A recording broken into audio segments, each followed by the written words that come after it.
The Poem Tree. Prologue.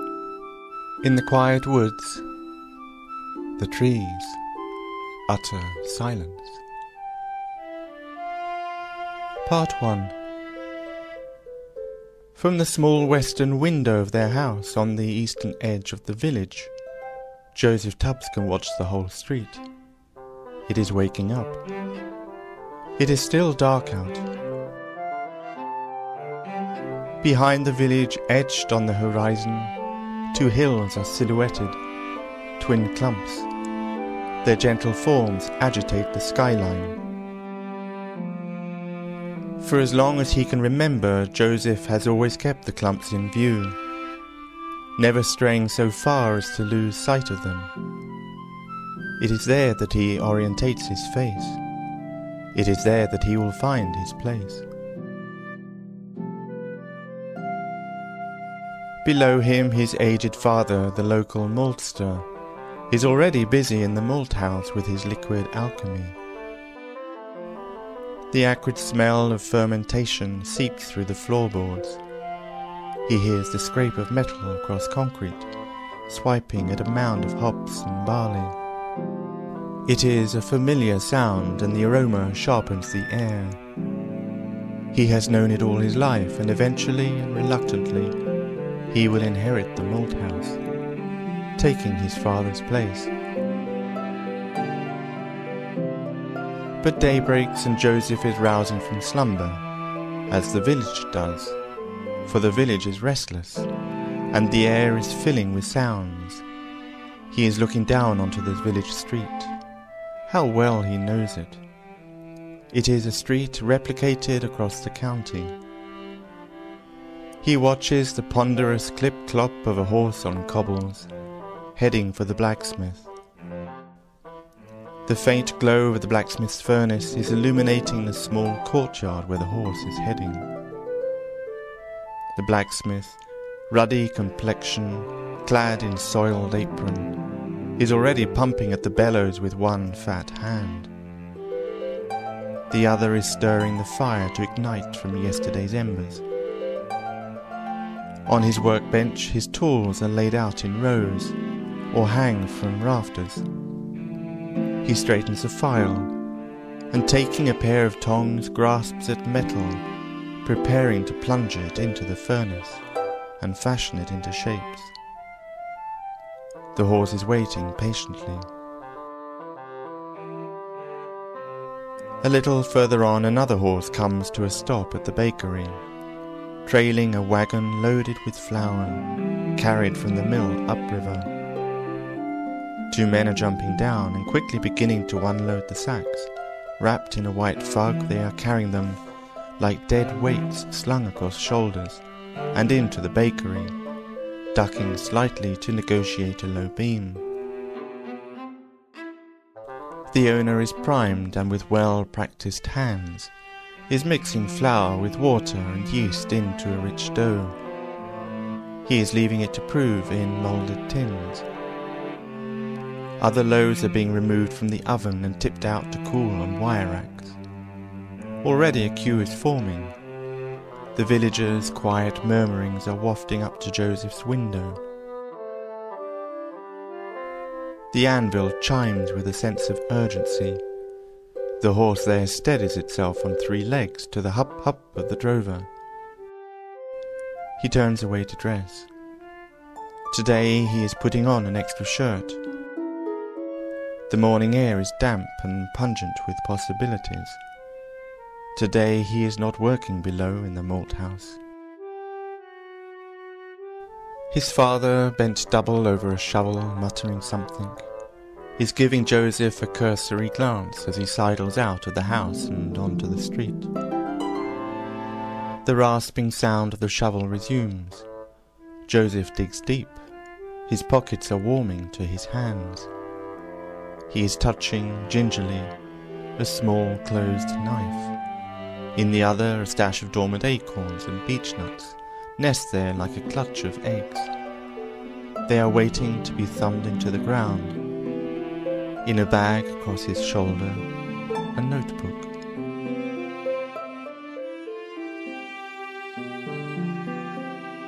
On the street we see the village in detail.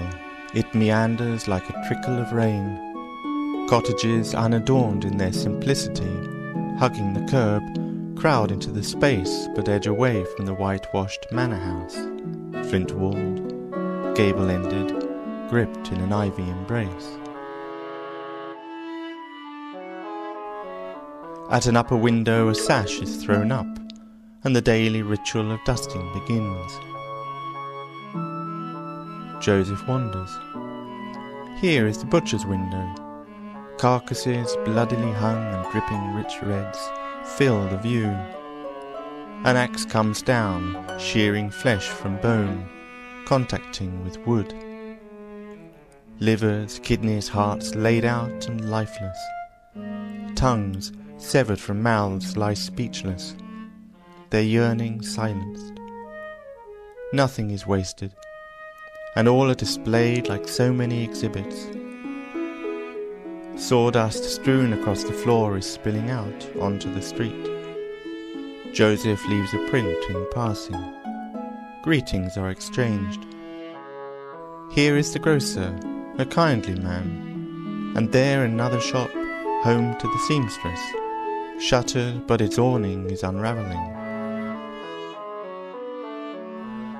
At the local hostelry the proprietor is ventilating the snug, pausing across the threshold, under a sign that bears his name. He too is expecting a delivery. The trapdoor to the basement, propped open, yawns from sleep and tedium, as the empty wooden casks, corks stopped, are being hauled up by eager hands. A cart is drawing up, bringing its bulging cargo rattling across the cobbles.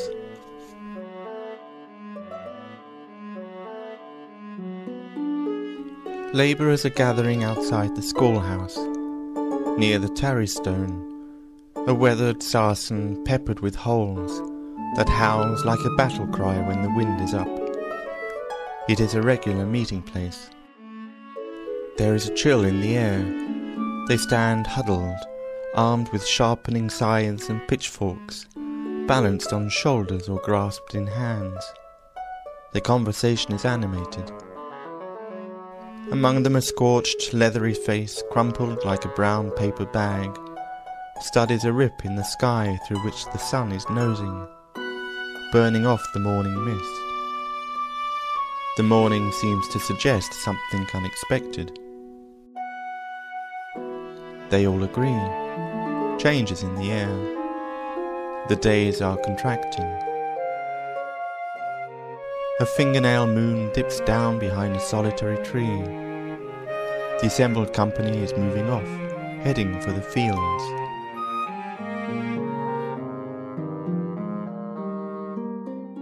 From the beginning, morning takes hold of everything. Lush fields unfurl, shadows retreat.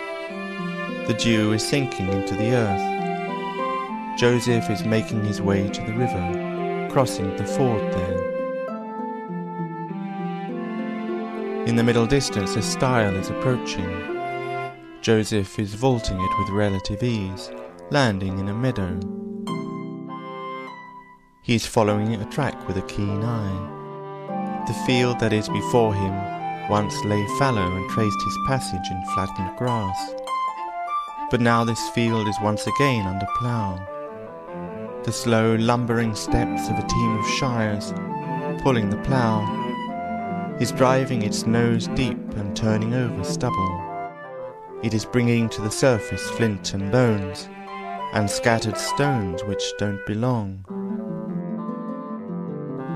The hand of early man reaches out and touches the present. Elsewhere, in the uncluttered undulations, the ripple of an ancient boundary remains. An earthwork, a barrow, survive the levelling harrow.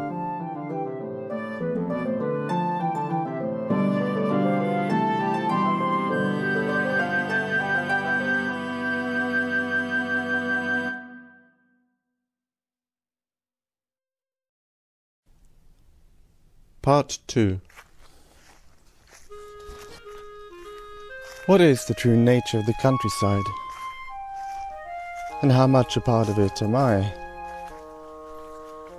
I know this land intimately, every track and hedge, yet nature constantly surprises me, constantly evolves. I walk on familiar pathways, yet every walk is full of discoveries.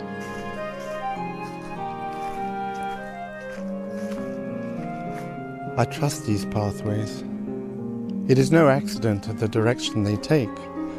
Shaped over time, even in an open field they will wander, drawn towards terrain that is sure-footed and dry. These tracks that meander over hills and down through valleys are like musical phrases, punctuated by styles. From down here to up there, as the crow flies, is no distance, but I can never walk in a straight line. My walks are circuitous, and while I seem to travel great distances, I seem too to travel nowhere.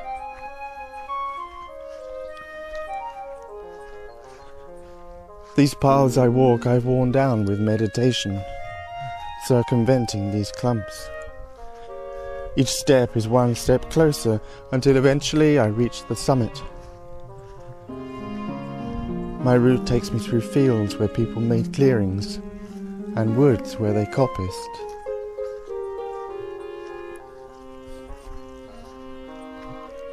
Walking has a momentum, and the rhythm of my walking is harmonious to the surroundings, is conditioned by them.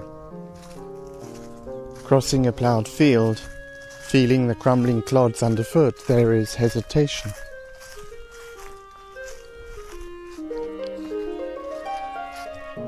To walk a pathway is to walk with the company of the imagined, who seem to me to be more real.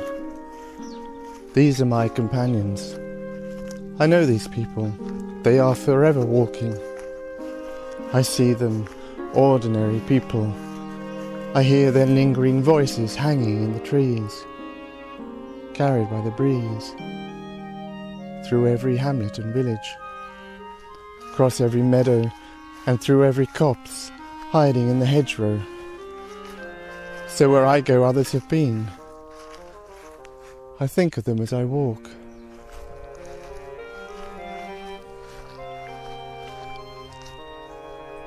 While there are those who walk, there are those who remain and shape the land. They give it names, easily recalled local words known only to the locals. Such names signpost a field's location, claim its ownership, indicate its yield. And they reveal to me all that is mysterious. While such names are remembered, their origin is quickly forgotten.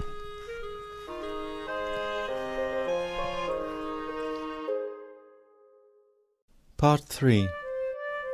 From where Joseph is climbing, he is able to look down on the widespread scene below, and the village that gave him knowledge and wisdom.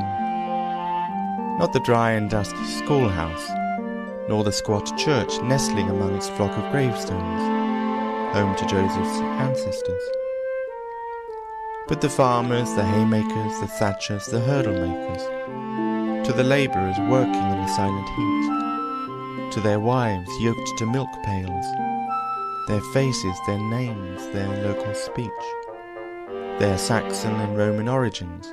He sees their hand, their imprint, left in the shaping of this land. The making of this village built on the ruins of other villages. He recognizes each reed-thatched residence. He can even see his father's malting house and make out the window of his room where he looked out. And in his mind's eye, he is observing himself from there, standing alone up here in relief against the clumps behind him, crowning the tops of these two adjacent hills. He is halfway there. And Joseph is asking himself, where in these meadows is my voice? Part 4. There is a thought for every footstep. Each thought imprints itself in the soil. leaves a trace in the earth, scatters like dandelion seeds. Every stone has a memory.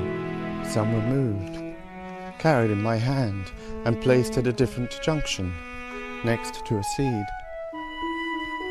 Pockets filled with beech nuts, this year's harvest, pushed into the ground, wait until their time. It is a fragile moment when all life begins, filled with anticipation. On the hills where I come, others have planted seeds, and many have survived those early moments. But there is one among the many that is my planting. This one I have singled out. This one will carry my words. My words will fix this view. The landscape changes. The river flows. But I will capture this fleeting moment. The river will momentarily stand still, as the stones stand still.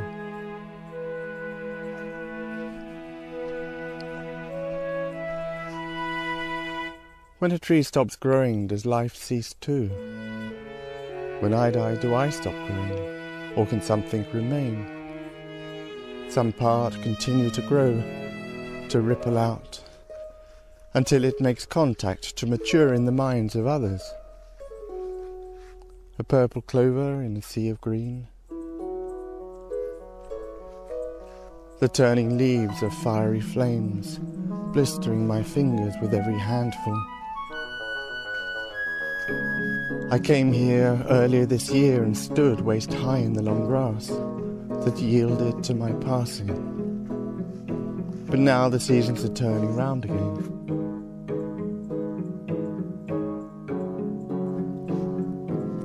Over many years I've been coming here. I was young once as you, but am no longer. You were the seed I planted here in the soil, in my youth. This was no accident. I have been giving back to the earth something of what I borrowed. The earth around nurtured me, gave me life. Over many years I have surveyed the widespread scene laid out before me. This landscape became a life of noted observations. How much of this will last? This land has witnessed many changes. All is quiet now. All is at peace. The rain will be my blessing. Part 5. Joseph is entering the wood. Hesitates a moment and retreats for a last look. His eyes are drawn up to an expanse of sky. A break in the clouds lifts the shadows from off the fields. The labourers' profiles sharpen. He is looking further, to the river wandering off like a tear in the fabric of the land. At his feet the minutiae of earth and stone, from panorama to detail. He examines the soil, feels its gritty texture between his fingers, watches the industry of earthworms, notes the progress of his saplings, picks up smooth pebbles washed up on an antediluvian shore, and between lies a landscape composed of a patchwork of colours, many colours, light and shade. There is movement, there is stillness. There are a multitude of layers, each of which is invested with its own particular gravity. Pale green meadows, golden fields, a ploughed field's brown nakedness, great swathes of woodland stretching across great distances, under a wide blue sky spattered with migrating birds. He pulls out his book and makes a note.